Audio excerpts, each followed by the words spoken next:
Hello, everyone, and welcome to Durrett's Take. There was a very interesting game last night between the Clippers and Jazz, and the fact of that game was that the Jazz made 10 more threes than the Clippers did. So therefore, that's why they won. It was a very entertaining game, though. But instead of basketball, now I want to talk about some big news, in college football. So as I expected, a proposal for the playoff expansion is now official. It was made by the subgroup of the College Football Playoff Management Committee, and it still has to be approved by the full member management College Football Playoff Committee in Chicago in June 17-18. And then if the committee endorses the 12-team proposal or agrees on another model of some sort, then it'll be going through the College Football Playoff Board of Managers, which meets in Dallas on June 22nd. And then if the board authorizes it, then throughout the summer, go through, take their summer assessments basically, from like ADs and school presidents and coaches and etc. And if this all gets approved, then they'll go forward with it. But it won't be like, this year or next year. It won't be for another 3 or 4 years or so. So the 12 teams, as I mentioned the other day, it's the 6th highest conference right champions, which is interesting. No conference would automatically qualify, and no limit on number of participants from a conference. Also interesting. The first 4 teams will get a bye, as I mentioned yesterday. And the first round games will be at the higher seed of 5 through 8. They'll host on their home field. In that first round, as I mentioned earlier. And then the quarterfinals and semifinals, would take place as normal bowl games type of thing, so neutral location.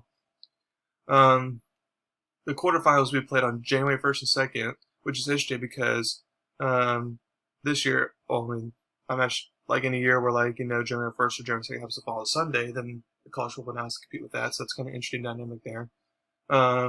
Anyways, the semifinals and championship dates would be to be determined. And then I have taken some moments to kind of digest everything because it's a lot to digest. For me, I love expansion. But I have tried, and I did try to gather the opposing side's arguments and try to understand them and see where they're coming from, There is some validity to some of their concerns. However, I looked at it from a different point of view to try to address those concerns.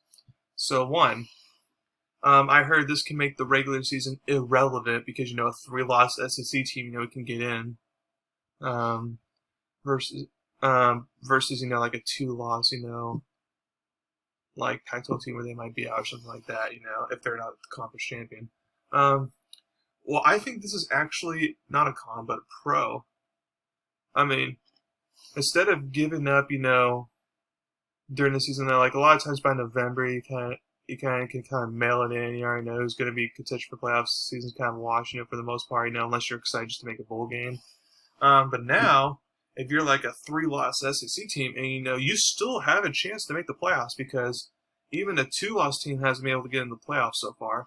So if you're a 2 or either 3-loss, SEC type of team, you're like, okay, I still have a shot. So therefore, we still got to be playing hard, to finish the season. So therefore, it adds more relevance to the game, in my opinion, than takes away from it.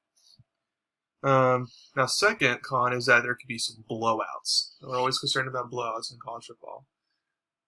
So based off the rankings last year, I'm going to give you the format it would have been for last year, and you tell me how many blowouts you see. 12 Coastal Carolina versus 5 Texas A&M. Close for a half, and then Texas A&M could pull away. So that one I might give you for a blowout. Indiana, Oklahoma. Oklahoma was legit in the year, but Indiana, while offensively, especially after the quarterback struggle, they were a very good defensive team. They even beat Ole Miss, for SEC, so they're the force to be reckoned with. So I wouldn't, have Oklahoma just, dominate that game. I feel like Indiana could compete within that game. Iowa State, Florida, because Florida State's defense is horrible, I feel like that could be offensive shootout, close game, I'll still take Florida, but good game there. And then Georgia, Cincinnati, we know how that one turned out. So then you got 1 Alabama versus 8 Georgia. It's like, with JT Daniels as Georgia's quarterback, they were a completely different team than when Alabama faced them originally.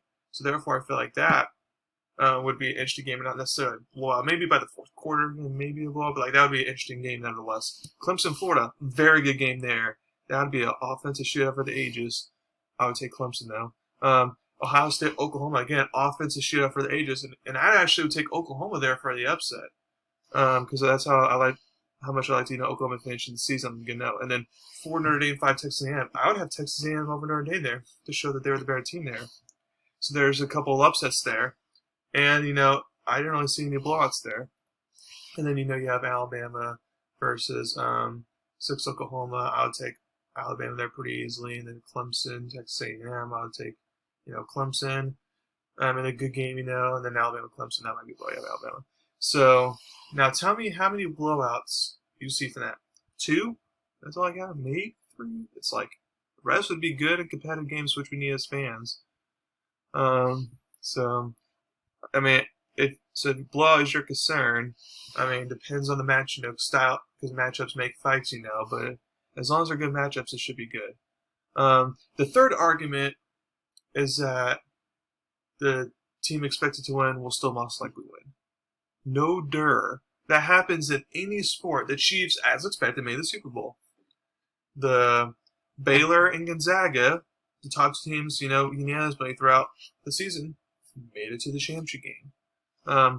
But even though they made it to their championship games, all that, the road to get there was still fun. Because in the other podcast, I took all the upsets in NFL and even college basketball, UCLA making the Final Four, that was a nice run. And all the Cinderella teams, the run to get there is what's exciting. If you tell me that Alabama, Clemson, or Ohio State wins a championship, but you had at least, 5 upsets, in this new format, and a bunch of good games in general, I would take that. Because I like, to have all those excitement and all that. Now, the fourth and final argument I heard a lot is that since this does not include a short regular season, you can have a few teams playing 6 and 17 games, and that's very too many games for student athletes and all that. And I understand that a lot. I hear your concern there, but there's a reason why the NFL now has 17 game schedule, and if you're in the playoffs, obviously more. And then they have even 3 preseason games along with it. For me, what I would do if I was college football is shorten the non-conference schedule to get rid of playing, teams like Savannah State or even a lower FBS like UMass or something like that. So then that way you can start this playoff earlier, and take off a couple games there. But since they're not going to do that, let's be honest, even though you're going to have 2 games, let's face it, one of those games is like the team against Savannah State or the Citadel or something. You can play all your bench players there for that matter. Or if you play a team like a UMass or an Akron or FIU or something like that, it's just for the most part, you can be able to play most of your bench players there. So therefore, your starters can take off the games. And then for people who say, well, then they got to get compensated. Well, they are going to get compensated. Remember, players are going to be able to start making money off their image likeness, all that. So that'll basically be their compensation for playing all those games, So that's how I'm able to address that concern. So something else that I took away from this in general was that the 6th highest ranked conference champs. So you know what this means. Look at what happened this last year. Even though it's an outlier every year due to COVID, the American Athletic Conference and the Sun Belt would have had a team in that playoff over a Pac-12 champion, Oregon, who's ranked 25th. That could happen again under the format. Now I think it won't happen because under a normal year, a Pac-12 team usually is not that bad to where they not a top 15 type of team. But it'll be interesting to think about. Imagine if you have the undefeated Boise State and Cincinnati, and the committee chooses them over a 3-loss Oregon Pac-12 winner type of thing. That'd be kind of interesting dynamic there. Or Notre Dame or BYU over a 3-loss Pac-12 champion. Interesting dynamics there for the committee. But I also love that the first round element of home field advantage, by the way. I actually wish this was all the way, into the title game, for example. But beggars can't be choosers. I feel like college football home atmospheres in general are just so awesome. And now to be in the, and now to have, home field advantage for a first round playoff game at the least, that's going to be an exciting atmosphere. And we'll see that home field advantage matters or not. It'll be awesome. Okay, so I think I made my case on why, if this goes through, because remember, this still has to go through and get approved and all that. If this goes through, then everything will be fine here. Yeah, it's going to take adjustment period. Yeah, we may not like it first, but eventually you may realize, okay, yeah, this is good after all. All I have to say is don't knock it until you try it.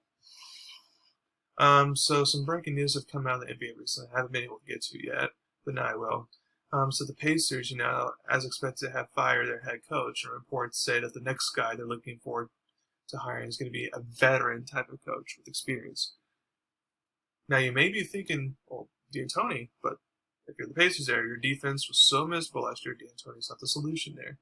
Now, if I were the Pacers, there's two guys I would go after. One, Jason Kidd. Why? He's good at the player development, and with Indiana, since you're not going to attract a lot of free agents, and you guys rely through the draft, you're going to need that player development skill. And the two, Jason Kidd, I feel like is a good, better, defensive coach he knows, which Indiana needs. And then the other person in my mind is ESPN analyst Mark Jackson. I feel like he's a good defensive coach as well, and he can get the most out of a young core and developing core type of thing, as he got, with Steph Curry and Klay Thompson and Draymond Green before Steve Kerr take over. So those two, I'll go after. If they go and hire D'Antoni, that's a sign Larry Bird's just not a very smart owner. So many NBA awards, have been handed out recently. Tom Thibodeau won Coach of the Year, barely against Monty Williams, and then Snyder got third. I already explained my reasons on why I think Snyder should have won. You even saw it the past two nights, the playoff game. No Conley, Jazz beat Clippers, I know it's a regular season award, but Thibodeau did not look good as a coach in the playoffs. But again, Knicks, weren't supposed to be in the playoffs. They got 4 seed, so he's definitely, worthy of it. But again, I feel like Snyder got robbed there. And then Rudy Gobert won Defensive Player of the Year. It's not that surprising, and I agree. Especially if you saw that second half last night where he put on defensive clinic. But I would be fascinated to know how come Simmons wasn't close second. How come this was Gobert was clearly first? Because that's what I did not expect. I thought it was going to be a close race there. So I'd like to see what happened there. And then the Joker, no surprise, won MVP. Again, what gave him the edge over Embiid or Steph or CP3, in my opinion, was besides health and playoff games, is that when Jamal Murray went down, the Nuggets did not miss a beat, and he even won the first round of the playoffs. That, in my mind, screams MVP right there. Even though other players have shown, especially CP3, deserved it. I'm fine with Joker winning it. So updated playoff takeaways from the second round so far. Let's talk about the Bucks and Nets game from last night. As far as going throughout the rest of the series, the Nets are still clear to win. It took the Nets to have an awful first quarter in order for the Bucks to escape. Remember, the Bucks escaped, and they played horrible still. They were just so lucky that the Nets were so bad in the first quarter they were able to win last night. Because again, if James Harden comes back at all, it's going to be a wrap. That's how much of a gap there is between Bucks and Nets, more than we all originally thought. So I'm still not going to put much stock in Milwaukee. Phoenix and Denver, go ahead and book it. Phoenix is going to win. It wouldn't surprise me at this point if it's a sweep. I feel like Denver can win the game, but it's Michael Porter Jr. is not healthy. Like I said earlier when I was predicting this matchup, the role players from Denver, it's a different animal going versus a Portland defense versus a Phoenix defense, and I warned them about that. And then, Phillies, Hawks, that should be an entertaining series. I feel like that can go 6 games. I'm still taking 6 for now, but again, it wouldn't surprise me if the Hawks win. I'm interested to see what happens there. And then Clippers and Jazz. If I'm the Clippers, I'm a little bit worried here. The Jazz won. They won 2 games at home like they're supposed to. But the problem is that Mike Conley has been out for those 2 games. And you can't beat them without Mike Conley. So imagine when Mike Conley comes back in the lineup. What you going to do then? It's how are you going to stop him now? So it'll be interesting now going home where Clippers weren't able to win a home game, home in the playoffs till final game 7. And also, as we saw last time down 2-0, they, turned it on, ended up winning that game to survive, being down 3-0 against the Mavs. It'll be interesting to see if they can survive going down 3-0. Because another interesting fact that I saw in SportsCenter is that 10 teams that have been down 0-2 consecutive rounds in the playoffs have all, been to the conference finals. So it'll be interesting if Clippers come out of the first or not. I know some people say they're not going to be panicked by Clippers, and technically you don't have to be panicked, but there should be a little bit of panic, and it'll be interesting what happens throughout the rest of the Jazz Clippers series. I'm looking forward to it. So thank you very much for listening to my podcast today. Please subscribe to my channel and tell everyone about me. Thank you very much, and you all have a wonderful day.